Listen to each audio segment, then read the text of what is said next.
That fell through me now, I did. Ready for your final headline act? Yeah! Please welcome to the stage the lovely Chrissy Derbyshire. Derbyshire or Derbyshire? Where are you sitting there? Derbyshire! Hey! Hey! How do you get open this game? Whoa, Hello! Right, hello? Is this on? Yeah. My name's Chrissy. Just to give you a very quick idea of the kind of person you're dealing with here, I recently put both of my hands in the bin in a public bathroom because I thought it was a Dyson Airblade. So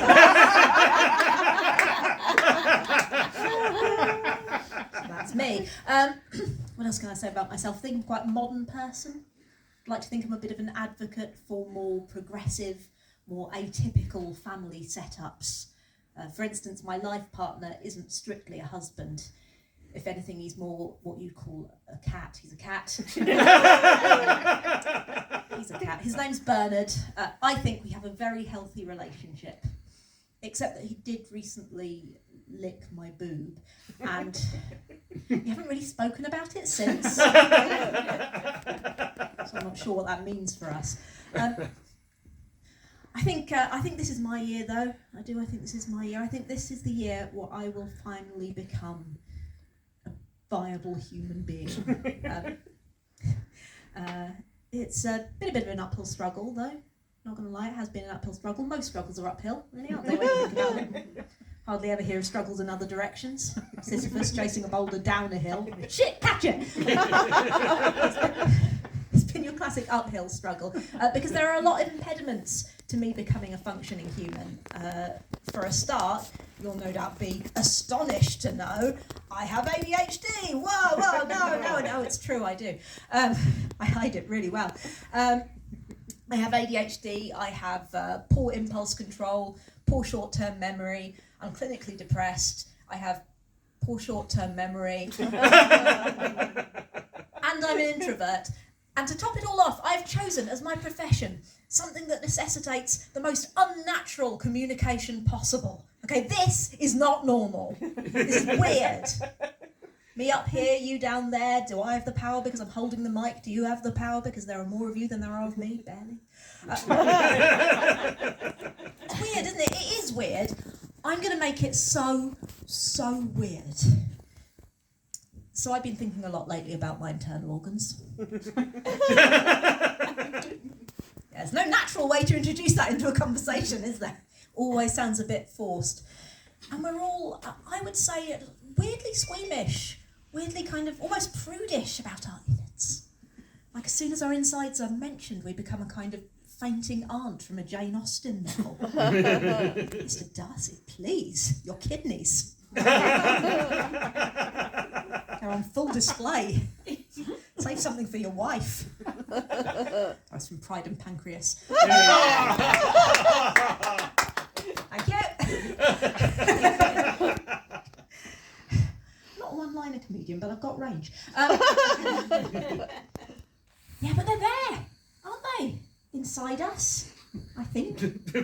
I guess I don't check very often. I'd say I look at my own insides the normal amount, which I've googled that, and that's not at all. I don't look at my own insides at all. But I do believe that they're there, and I don't like that I'm aware that they're there.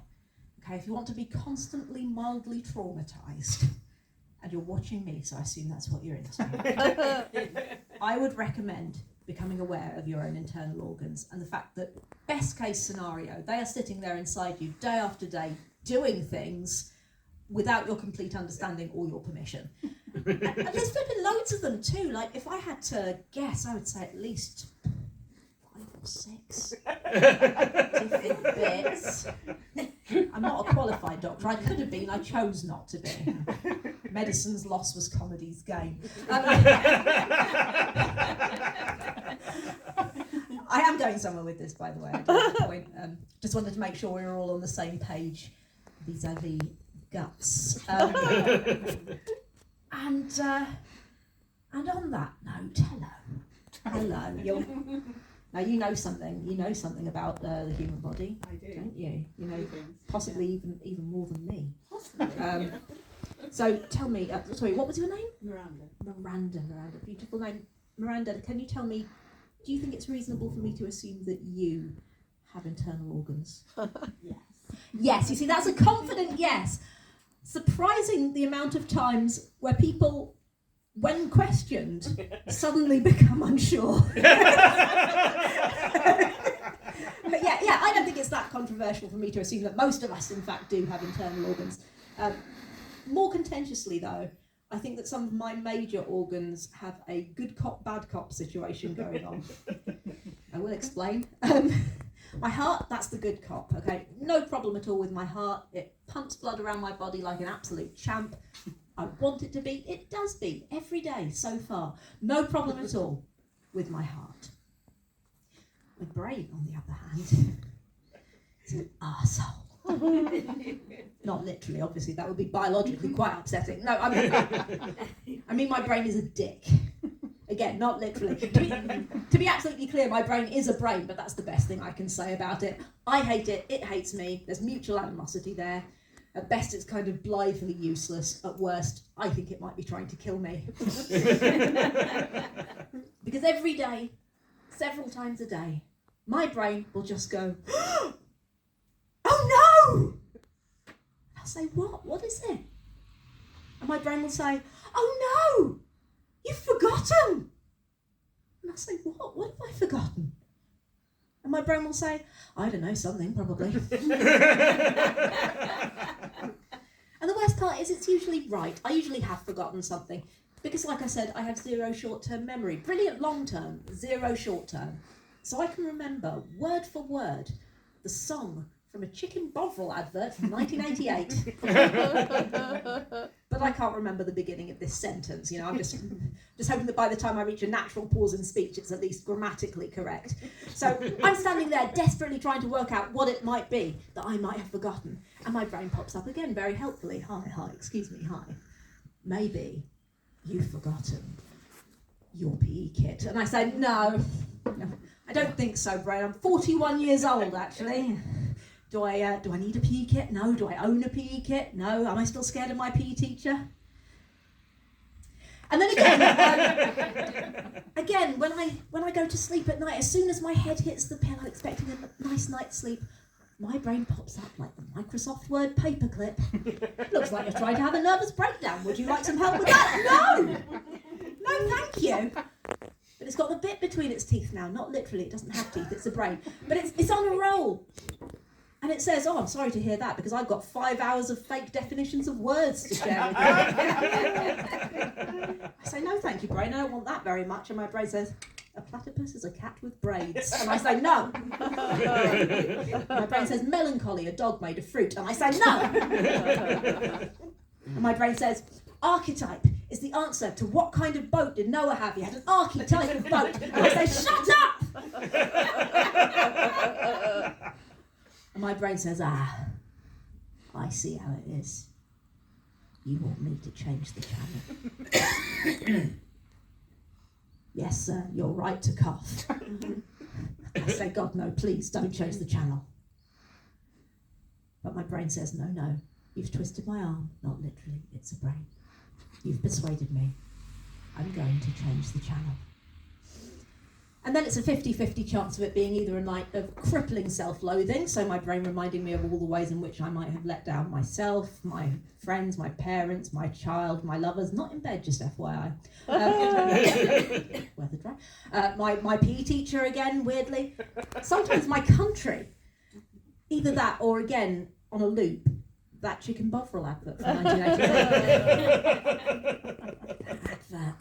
I'm not sponsored, by the way. I suppose other meat drinks are available, but that advert. There was a woman in that Chicken Bovril advert who claimed to be a fashion model. Oh. I don't think fashion models do drink liquid chicken. And that has bothered me for 37 years. Because that's another thing that I struggle with. I really struggle with the kind of hierarchy of what should and should not worry me, which worries me. To give an example of this, a little while ago, I had a bit of a day. 2 things happened, which is more things than usually happen to me in a day. The first thing that happened was I had some neutral feedback from my boss.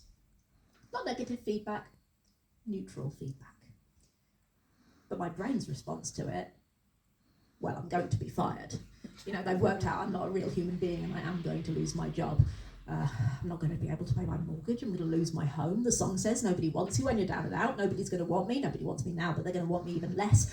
I'm going to become a social pariah. A warning to idle, neurodivergent children. If you don't study small talk hard enough, you end up like the swamp hag. Is there even a swamp near me? What if I have to construct my own swamp? I don't know how to do that. I'm not a telmatologist. Every day's a school day. That's a real definition for you. Telmatologist, swamp specialist. I'm not a telmatologist. I'm going to fail at being a swamp hag. I'm going to have nothing and nobody. I'm going to die alone and unloved in a sewer. And my cat, Bernard, is going to feast on my corpse. Because I need validation. Okay, I crave positive feedback. When my doctor said my urine sample was perfect, without thinking, my response was, "Oh, thanks." This old thing? I'll put that on my CV. Put it on my Tinder profile. Good sense of humour, perfect urine sample. So you'll remember 2 things happened to me that day. Okay, the first thing, neutral feedback. The second thing that happened, I slightly set my house on fire. Whoops. Whoopsie. What am I like? Yeah, I set my house on fire a little bit, and not gonna lie, it was quite scary. I had to use the fire blanket for the first time. I didn't know how to use it. As far as I was concerned, there was a very strong chance that in using the fire blanket to put out the fire, I would set the fire blanket on fire. It was scary, but once I'd had a chance to settle down, once I'd kind of gone over it all in my head, my brain's response to setting my own house on fire was, "Oh, I tell you what, that was a nice change of pace." So I tried to quiet the stupidity with work, not comedy work, real work, busy work. But my brain is still there.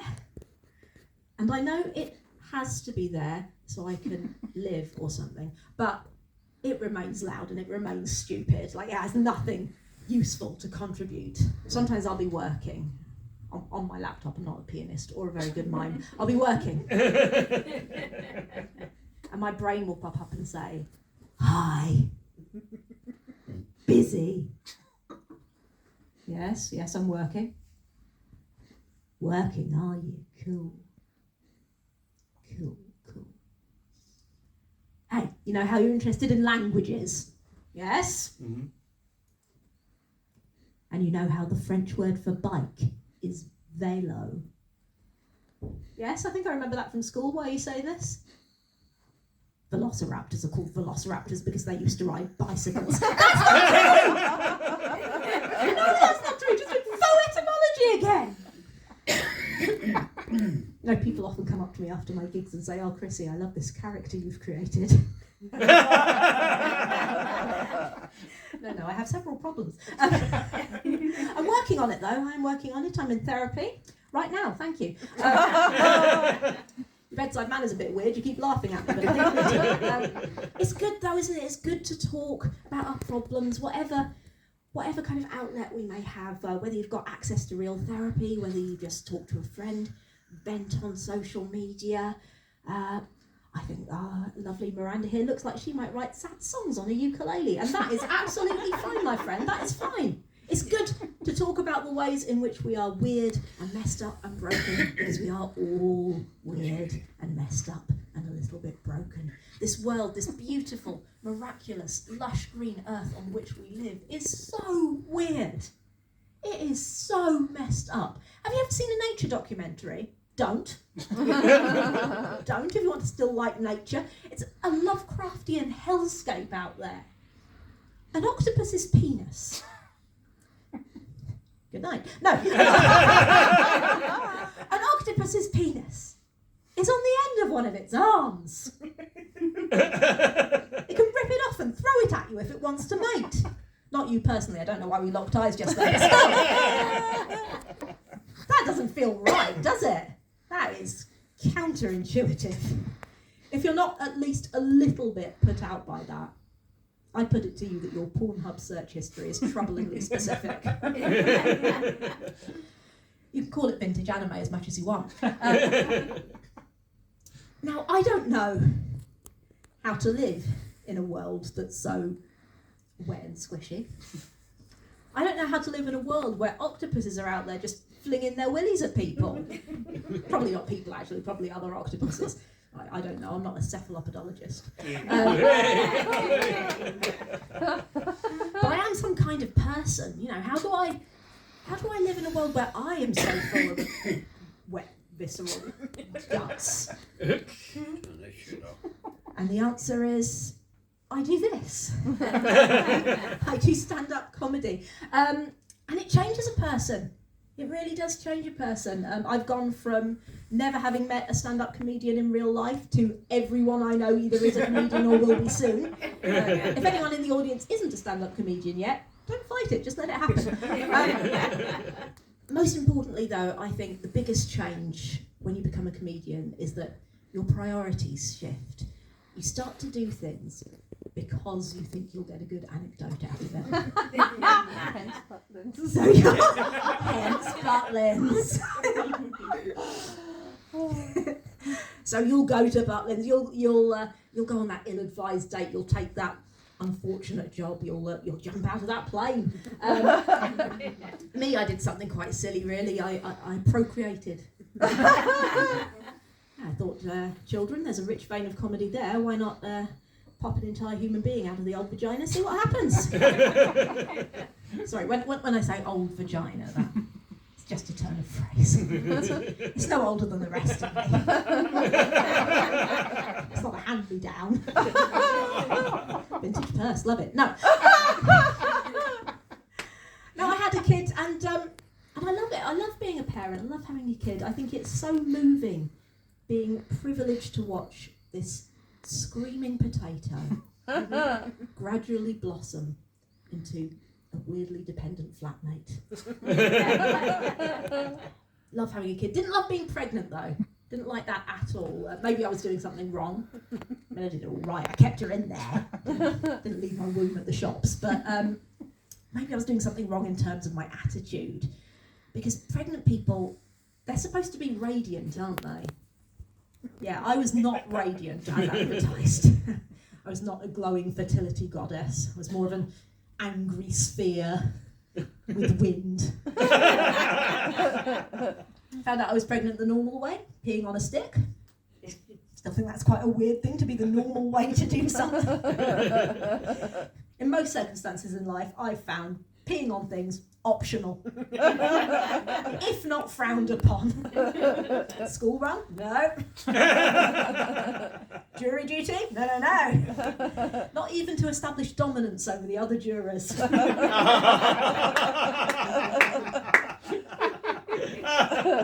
Funeral? Depends who died. Families have their little traditions, don't they? I'm not here to kink shame the dead.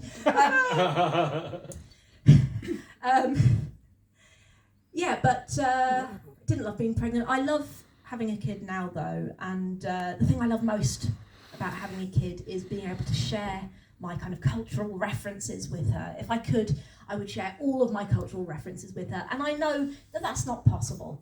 You know, I know that she is going to grow up looking back with fond nostalgia at the time when people were eating laundry detergent for a dare on TikTok, a reference which is already way out of date because I don't know. Look at me, I've never been cool. Never had my finger on the cultural pulse. If I were culture's doctor, it could be long dead and I'd know nothing about it. Still just be there in the background doing the dance to the steps version of tragedy. Trying to work out why a fashion model would drink chicken bovril. But I share as many of my references with her as I can. So imagine my delight when she was very young, we were invited to what I would call a regulation wedding disco. You know the kind that, you know exactly what they're going to play. The DJ hasn't changed his set since 1993, and that is absolutely fine. You're going to hear Oops Upside Your Head. You are going to hear Superman, Cha Cha Slide, Grease Mega Mix. And I didn't see much of my daughter Anwen that day, partly because as a 6-year-old child she had more of a social life than I ever will have. But also because that night she attached herself to my friend Julia. She followed Julia around all night. And by about 11:30 midnight, Julia was understandably starting to flag. Okay, she was edging towards the boundaries of the dance floor. As you can't touch this, blared on the stereo, trying to talk to another adult. And I got to witness this tiny, tiny child with the most sombre, earnest expression on her face run after her and say, "Julia, Julia, you have to stop!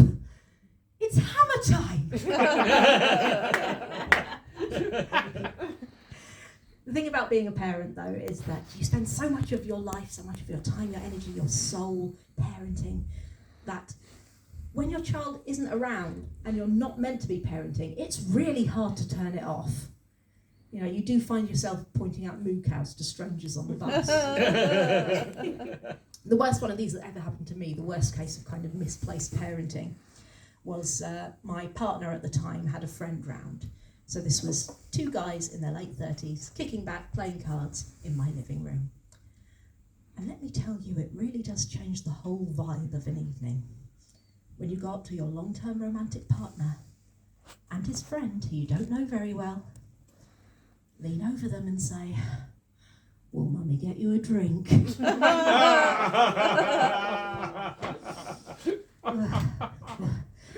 I had to have a threesome that night just to save face.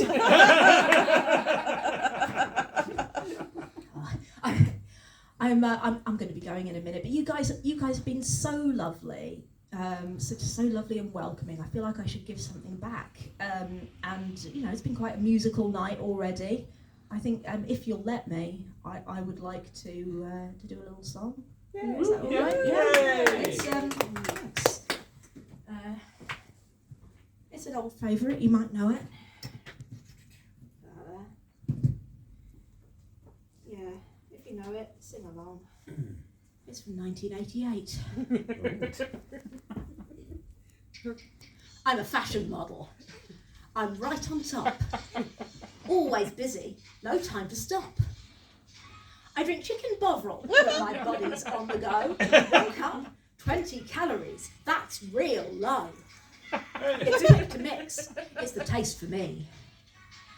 Chicken bovril, naturally, whatever the city, you'll hear my voice. Chicken bovril, the natural choice. You've been absolutely brilliant. I'm fortunate to be Chrissy. Thank you very much.